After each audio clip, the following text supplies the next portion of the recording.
Si usted tiene migrañas, ¿ha calculado cuántos meses de su vida ha perdido, sumando todos los días en los que no ha podido hacer nada más que intentar sobrellevar ese fortísimo dolor de cabeza inhabilitante, que además no se limita en un dolor de cabeza, va mucho más allá? Patricia Pozo Rosic, buenas noches. Hola, buenas noches. Es jefa de sección de neurología del Hospital Valdebrón de Barcelona, es responsable de la unidad de cefalea. ¿Existe respuesta a ese cálculo? ¿Cuánta vida pierde un paciente tipo por culpa de las migrañas? Sí, lo hemos intentado calcular y dependiendo, claro, estos son siempre aproximaciones, pero un paciente que puede tener, para que te hagas una idea, pues unos, 4 días de migraña al mes durante, pongamos, 40 años. Normalmente es una enfermedad que debuta en la adolescencia, vamos a poner una cifra de 14 años, y que viene, pues imagínate una paciente a la consulta que tiene 54, es decir, que lleva 40 años teniendo 4 días de migraña, como decías, al mes. Pues esto suma un total de 5 años. 5 años en los que no has podido, pues, ¿no? Es que yo siempre digo, en vez de vivir 54 años es como si hubieras vivido, pues, 59 casi, porque te has perdido 5, ¿sabes? Qué locura. Por aclarar los conceptos, migraña y dolor de cabeza no es lo mismo. Dolor de cabeza lo puedes tener por cualquier motivo al final. Es uno de los síntomas de una enfermedad que se llama migraña. La migraña es una enfermedad de tendencia hereditaria que se manifiesta con episodios que duran entre 1 y 3 días, más o menos, en los que la persona está muy incapacitada para poder hacer la actividad habitual. Tiene síntomas entre los que está el dolor de cabeza, pero también puede tener, pues, náuseas, vómitos, vértigo, las auras que llamamos nosotros, que es un episodio, o sea, es un síntoma en el que no puedes ver bien, se te duerme un brazo, a veces dejas de poder hablar. Yo siempre digo que es como si el cerebro se apagara durante unas horas, en las que además, por desgracia, pues esto se asocia a síntomas muy incómodos y muy incapacitantes, como entre ellos el dolor. ¿Y por qué se apaga el cerebro durante unas horas? Esta es una de las preguntas un poco del millón. En principio pensamos que es un cerebro hiperexcitable. Yo siempre hago la analogía de es como si este cerebro siempre fuese en un coche de Fórmula 1. Corre, no, le cuesta frenar de alguna manera, ¿no? O sea que va muy revolucionado. Es un cerebro ágil, es un cerebro, pues, excitable, que decimos nosotros a nivel neurológico. Y debido a esta poco falta de freno, de vez en cuando necesita parar y para de esta manera. No, es como si estuviera muy cansado y los episodios de migraña, en el fondo, el paciente, la persona, no puede hacer la actividad habitual porque su cerebro ha dicho hasta aquí podíamos llegar un poco. ¿En qué empezamos a notar que vamos a tener una migraña? Hay gente a la que le parpadea un ojo, que se le cierra un ojo un poco más que el otro. Sí. Estos lo llamamos nosotros síntomas prodrómicos y más o menos un 30%, no todo el mundo, pero un 30% de personas son capaces de empezar a notar que el ataque está como viniendo, ¿no? Estos síntomas suelen un poco a producirse hasta 48 horas antes de que empiece el dolor en sí. Los síntomas más habituales que describe la gente son síntomas muy relacionados con el cansancio, como el bostezo, a veces un pequeño dolorimiento cervical, empieza a tener hambre. Y yo, de hecho, siempre pienso que muchas veces los pacientes asocian como que parece que la comida les dé migraña, pero en el fondo es esta ansia por comer ya empieza a ser parte de este cansancio que digo yo, que te indica que el ataque se está acercando. Y en el momento en el que uno ve que ese ataque se acerca, ¿puede hacer algo para evitarlo? Esta es la gran pregunta también. En algunas ocasiones yo lo que les comento a mis pacientes es que a veces parar, como decirle a tu cerebro, ya estoy entendiendo que esto está llegando, voy a intentar parar la actividad que estoy haciendo, que tampoco es que sea ideal porque a veces no puedes, beber agua, comer algo. De hecho, es como si intentases rellenar ese depósito de gasolina que está empezando como un poco a flaquear y despejarte, irte a caminar, saliendo un poco del entorno habitual. A veces consigue parar un ataque. No siempre, la verdad, pero en algún ataque sí que consigues controlarlo. ¿Hay cosas que hagamos en nuestro día a día que favorezca la migraña? Como decía, es una enfermedad de carácter hereditario. Entonces, yo siempre quiero decirle a las personas que yo ahora voy a decir quizás una serie de cosas, pero que puede ser que que te desencadenan ataques o no, y que a la gente no le desencadenan ataques habitualmente si no tiene la enfermedad. ¿A qué me refiero con esto? Que uno puede imaginarse pues, que el estrés. ¿Qué es el estrés al final? Pues es cansancio, es un estado de hipervigilancia en el que por eso estamos estresados, ¿no? Que estamos más atentos. Y esto el cerebro lo puede aguantar, este estado de estrés, de hipervigilancia, un tiempo determinado. No puede estar permanentemente en estado de estrés. Entonces, si estás pues, con mucho estrés en tu vida, pues sí que puedes facilitar pues, estos momentos un poco de reposo un poco exagerado, si no quiere llamarlo, o impuesto por el sistema. Entonces el estrés sí que es, yo creo que uno de los desencadenantes o el cansancio más habitual. ¿Y el exceso? Otro, sí, el otro segundo serían los cambios hormonales. En general, esto afecta más a las mujeres, me refiero al cambio hormonal, y sí que le notan muchas veces que los días antes de que tengan la menstruación o la ovulación hay un riesgo mayor de poder tener un ataque. El tercero, así por orden de lo que la gente suele comentar, estaría, aunque parezca increíble un poco, los cambios de tiempo. Es el impacto que yo creo que... Estaba convencido de que eso era una leyenda urbana, y no lo es. Sí, bueno. Estamos en fase de intentar demostrar si tienes tu razón o los pacientes.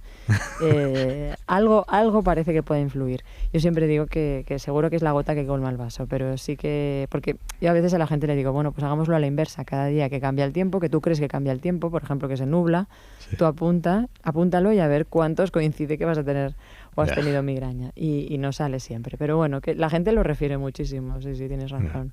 ¿Y el exceso de ejercicio físico, por ejemplo, no tiene nada que ver? Sí, tanto. La enfermedad es una enfermedad neurovascular. Eso significa que hay un componente cerebral, que es el que yo estaba comentando ahora, pero también hay un componente muy importante, además, vascular. La palabra vascular en medicina significa todo el sistema de arterias, o sea, de las cañerías que llevan la sangre del corazón al resto del cuerpo. La calidad un poco de estas arterias, del músculo que las forma, es un poco más débil, un poco más laxo, más flexible. Y esto genera una tendencia a la hipotensión, una tendencia a una frecuencia cardíaca elevada para compensar. Y sí que es cierto que en momentos en los que tú pides este sistema, que es un poco, llamémosle así, un poquito menos reactivo, si le pides un ejercicio brusco en un momento a veces determinado, aquello que te pasas, ¿no? Que haces un sobreesfuerzo, a veces puedes desencadenar un ataque, pero inmediato además. Yo siempre digo que la diferencia entre el cansancio cerebral y el cansancio físico, así como estos que estás tú comentando, el ejercicio exagerado, es que el ejercicio te da una migraña inmediata y el cansancio, es decir, el ejercicio cerebral te da una migraña a las 48 horas, es decir, cuando empiezas de hecho a estar ya relajado después de haber pasado el estrés. Igual parece una frivolidad, pero ¿hay relación en este sentido entre actividad sexual y la migraña? A ver, esto sí que todavía está menos estudiado que el tiempo, te diría.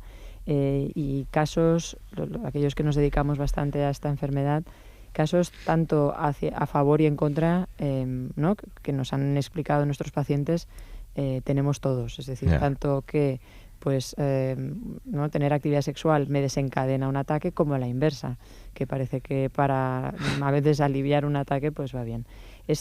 A ver, te voy a decir que yo creo que son coincidencias y que te podría haber pasado también en el gimnasio, no sé si me explico. Perfectamente. Y el esfuerzo, o sea, y hacer mucho esfuerzo intelectual, quiere decir, yo qué sé, pegarte una pechada de leer, por ejemplo, ¿eso genera migraña o no? Yo cualquier tipo de cansancio, es lo que te comentaba antes. Entonces, por esto me gusta hablar más de cansancio que de poner ejemplos concretos que puedan cansar al cerebro. Pero sí, yo, por ejemplo, tengo muchos pacientes, como comentaba, debutan en la adolescencia, pues que claro, que se pasan el día... También lo hacemos los adultos, pero en la adolescencia yo creo que como es la primera vez que te acercan a un móvil o que te encanta jugar a videojuegos y te puedes pasar horas haciendo esto, pues yo siempre recomiendo a mis pacientes niños o adolescentes que vayan haciendo pausas. Es decir, bueno, si quieres estar pegado a tu móvil o al videojuego, no voy a ser yo tu madre que te lo prohíba, pero intenta que no sean ratos muy prolongados. Por ejemplo, pues en media hora vete a dar una mini vuelta y vuelve, ¿sabes? Porque si no dejas un poco la concentración, pues cuesta mantener este nivel de atención y de energía. A tu cerebro le cuesta. Igual que las migrañas aparecen, por lo general, me ha dicho, en la adolescencia a partir de los 14 años, hay un momento de la vida en la que desaparecen. No, a ver, o sea, sí y no. La migraña puede debutar incluso en la más tierna infancia, es decir, hay niños de 2 o 3 años que empiezan a tener lo que nosotros llamamos episodios similares a migraña, pero que en el fondo son migraña, pero que se manifiestan con menos dolor y mucho más vómito o dolor abdominal. Eso ocurre, pero para que te hagas una idea, eso lo puede llegar a tener un 6-8%, que no está mal, de niños un poco del mundo, ¿no?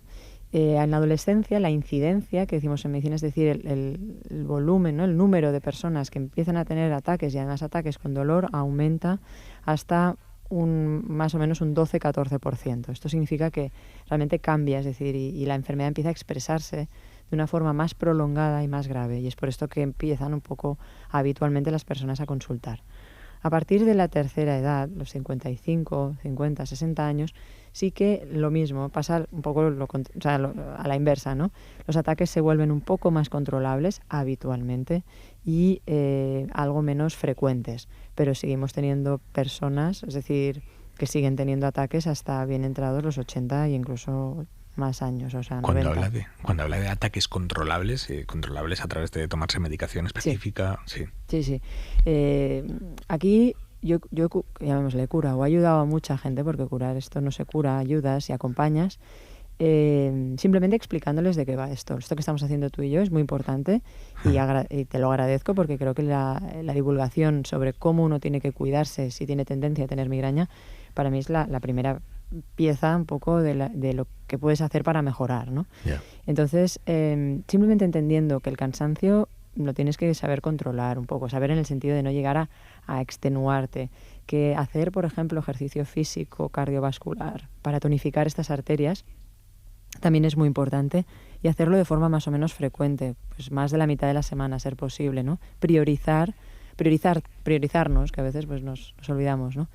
Muy importante también beber agua suficiente, es decir, el cerebro se alimenta de agua y azúcar, necesita un poco pues esta gasolina que decía yo antes.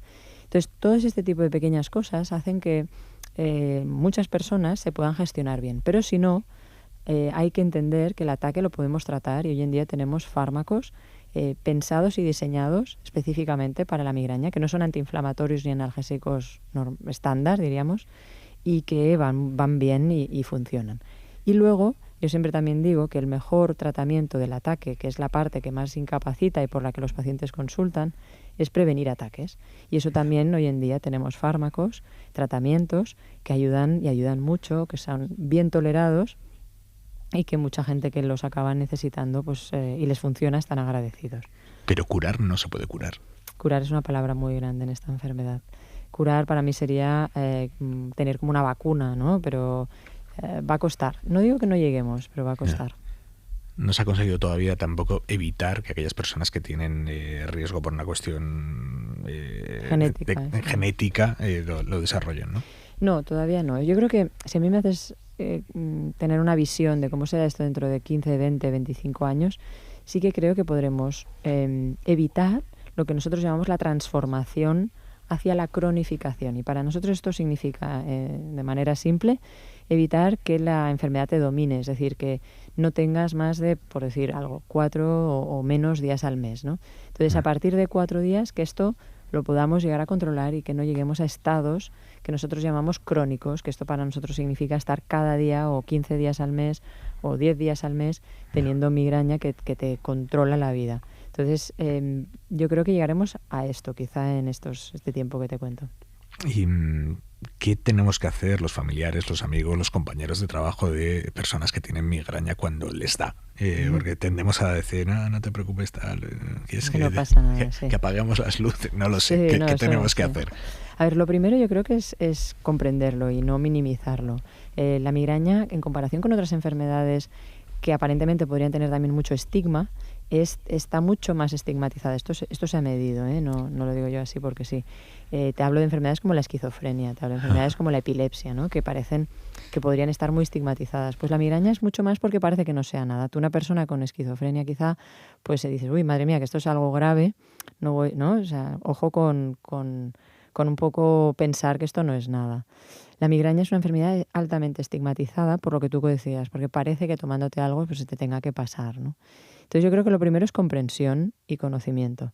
El siguiente paso es recomendar que cada persona al menos vaya una vez, como yo digo, en la vida, a un buen especialista para que le explique de qué va la enfermedad y que reciba al menos una primera base de educación.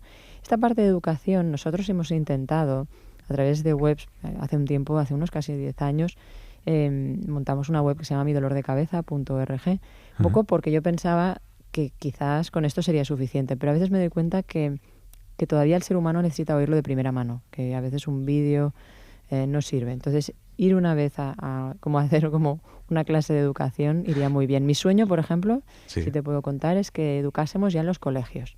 Es decir, que pudiésemos dar clases de salud cerebral, ¿no? Hoy en día, por ejemplo, se da y se hace mucha salud sexual. Sí. Y sabes que, pues por ejemplo, aquí en Cataluña la maratón de TV3 de este año irá sobre la salud sexual. Pues hemos de ir hacia la salud cerebral y empezar desde los colegios. A partir de esta comprensión, yo creo que buscar ayuda, o sea, buscar ayuda para encontrar si realmente hace falta tratamientos adecuados, porque Claro, los hay. ¿con qué frecuencia o con qué intensidad tenemos que notar que nos duele la cabeza para ir para pedir cita con un neurólogo? Yo te diría que no sé si la primera vez, pero cuando uno ya ha tenido 4 o 5 ataques en su vida ya puede empezar a pedir ayuda, porque los próximos 4 o 5 los gestionará mejor. Entonces, yo desde el principio me paso el día pensando que si yo hubiera conocido a muchos de mis pacientes cuando eran jóvenes y la enfermedad debutó, que no estarían quizá tan mal como a veces me llegan a la consulta. Tengo esta especie de ilusión. ¿La migraña está relacionada con otras enfermedades neurológicas o son compartimentos estancos? Esto es una gran pregunta y ahora precisamente herramientas un poco pues basadas en el acúmulo del dato y utilizando herramientas de inteligencia artificial nos están permitiendo entender qué comorbilidades tiene la migraña, que quizá nos ayudan, por un lado, a poder tratarla mejor, pero sobre todo a entender mejor de qué va un poco esto, ¿no? Y vemos, pues como te comentaba, que enfermedades un poco vasculares están asociadas, también enfermedades relacionadas con la psiquiatría, sobre todo la ansiedad y la depresión, el TDAH, por ejemplo, también, y enfermedades respiratorias crónicas. Un poco estos serían, yo creo, los 3 así más a grandes trazos. A pesar de todo, en la versión crónica, en la versión que uno ya empieza a tener muchísimos días de migraña al mes, también se asocia a otros dolores crónicos, por ejemplo la fibromialgia o también el síndrome de fatiga crónica. ¿Trabajar de noche aumenta el riesgo de tener migrañas o no tiene nada que ver? No, sí que ayuda. Cuando estás bien tratado, mira, hoy precisamente siempre pasa esto. Esta mañana ha venido un paciente que estaba muy mal, la verdad, y ahora con una buena medicación su migraña está mucho mejor controlada, él está francamente contento. Y se ha atrevido por primera vez a aceptar, porque trabaja en turnos, ¿no? Sí. Y yo le había hecho un informe para que le mantuvieran el mismo turno. Y un poco por solidaridad con sus compañeros ha dicho, bueno, pues voy a intentar volver a probar lo de hacer turnos. Me ha parecido muy valiente. Y ahora lleva un mes haciendo noches y por ahora con un buen tratamiento lo está pudiendo gestionar.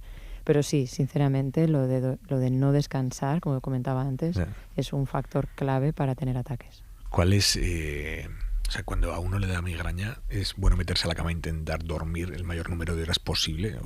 ¿Qué es lo que hay que hacer? En la infancia, antes de la adolescencia, el sueño, es decir, el descanso, el dormir, sí que a veces simplemente con eso puedes ayudar a que mejore un ataque de migraña.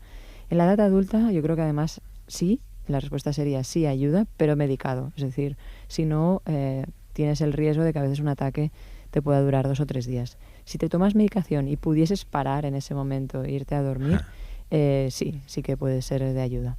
El poder parar es la clave, ¿no? Si Sí. yo estoy en el trabajo y me da un ataque de migraña y noto que estoy mal, pero intento seguir porque no me puedo permitir, considero, una vez al mes o 2 o 3 veces al mes decirle a mi jefe me voy a casa, ¿eso va a empeorar mi migraña? Sí, yo creo que un poquito sí. O sea, empeorar no, o si no... O sea, como decía antes, tenemos tratamientos del ataque que van muy bien y con eso ya mejora muchísimo. Y le ayuda a aguantar, a pesar de que no están cómodos en un día de un ataque de migraña, pero pueden funcionar. Es decir, no hace falta que se vayan a casa. Pero hay momentos y hay ataques que por lo que sea pues no se pueden controlar fácilmente con estos tratamientos, o hay personas que no responden bien a estos tratamientos. ¿Qué Claro, es que me ha dicho usted antes que esto es como un reseteo del cerebro, ¿no? Sí. Que como el cerebro para y se vuelve a activar. Claro, si reseteamos muchas veces nuestro cerebro, el hecho de que sufra permanentemente migrañas, ¿esto afecta a largo plazo a nuestro cerebro? Esta es otra gran pregunta. A ver, a priori, fíjate que no he comentado, ¿no?, que la migraña esté asociada, por ejemplo, a enfermedades como el Alzheimer, ¿no? O sea, el deterioro cognitivo. Es decir, no parece que las personas con migraña tengan que sufrir una degeneración, al menos funcional, del cerebro. Pero sí que por repetición aprendemos y tu cuerpo empieza como a cogerle el gusto a parar de esta manera. Hemos de como decirle, no, a ver, se para durmiendo, se para pues a veces haciendo otro tipo de estrategias que no teniendo ataques. Sobre todo porque la parte de parar, te diría que quizá, bueno, lo que sí que no va muy bien es la inflamación que se provoca secundariamente a la parada esta técnica. Sí. Esta inflamación se potencia con ataque tras ataque tras ataque.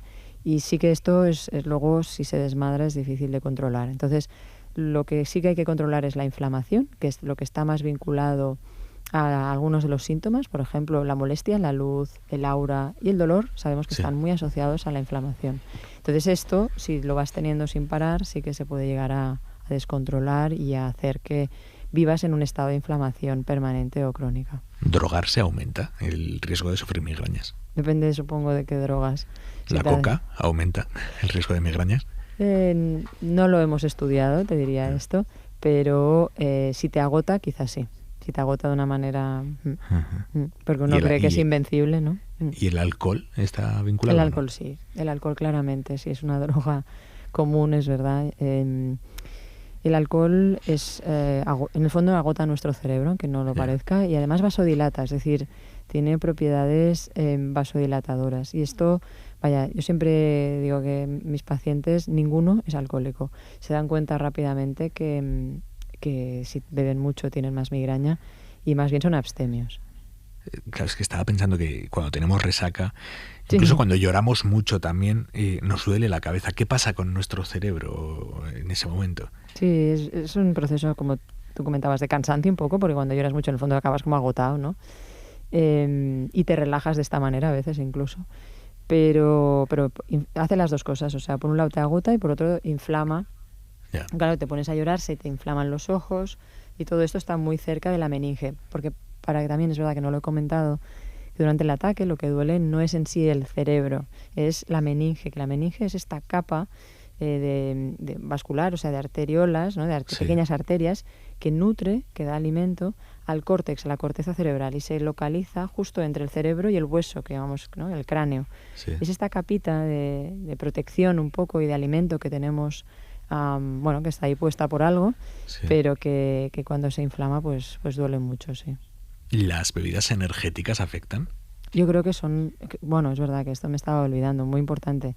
Mejor no tomar nada o muy poco café y ninguna, por la cantidad de cafeína y otras sustancias poco estimulantes, bebidas de este estilo. Sí. Pero mejor no tomar durante una crisis de migraña, o mejor que las personas que sean propensas a sufrir migraña no tomen café nunca. Que nunca. Vale. Que nunca tomen café. Y sí que es cierto que entonces alguien me estará escuchando y dirá, pues a mí me va muy bien. Sí, durante el ataque. Pero lo que pasa es que si te vas tomando cada día, esto hace y te facilita tener ataques, porque en el fondo, aunque parezca mentira, nos agotan estas. Y además, vuelvo a insistir, tienen un efecto vasoactivo. Y esto el cerebro te lo pide, o sea, la abstinencia en la cafeína te la pide con más dolor. Pues hemos aprendido muchísimo esta noche. Patricia Pozo Rosic, jefa de sección de neurología de la Vall d'Hebron de Barcelona. Muchísimas gracias. Nada, espero que a ti no te duela mucho la cabeza y si no, que te pasen a un programa de mañana. No, yo tengo suerte. Aguanto por la noche bien. Muy bien, gracias, encantada. Doctora. Gracias. Adiós.